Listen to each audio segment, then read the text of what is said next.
छोटे बच्चों से अनुरोध है कि घाट से हटकर पटाखा फोड़े, क्योंकि आने जाने वाले को तकलीफ ना हो। अभी आप सुन रहे हैं प्लैनेट म्यूजिक की शानदार प्रस्तुति। डीजे गुड्डू राज मधुबनी। आप सभी देशवासियों को छठ पूजा की हार्दिक शुभकामनाएं। जल्दी से चलन तब भजते देर गे, भेल जाय छै सुन अरघ के बेर गे। माई दौरा उठा दे आगे बढ़बो, सुन बढ़बो हाँ बढ़बो। घाट पर पराका छोड़बो, घाट पर पराका छोड़बो। म्यूजिक डायरेक्टर गुड्डू राज मधुबनी। अभी आप सुन रहे हैं प्लैनेट म्यूजिक की शानदार प्रस्तुति। जल्दी से पहन लेना तू पियरी साड़ी गे, हमारा से छोटा छोटा गेलैया गाड़ी गे।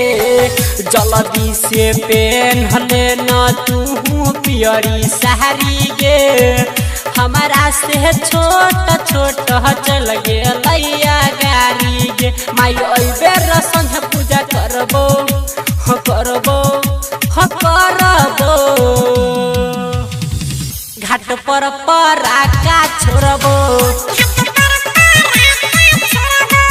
घाट पर पराका छोड़बो।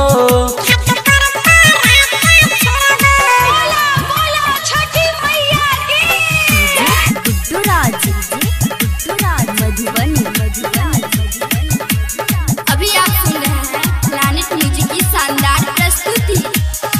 रंजीत किशन हमारा देखबही छैबो मगे, हमहू नहीं रहबो ओइ बेर के करो से कमगे। रंजीत किशन हमारा देखबही छै सुनबो मगे, हमहू नहीं रहबो ओइ बेर के करो से कमगे। रमन जी यादव के संगे आगे बढ़बो हाँ बढ़बो आ बढ़बो। घाट पर पराका छोड़बो,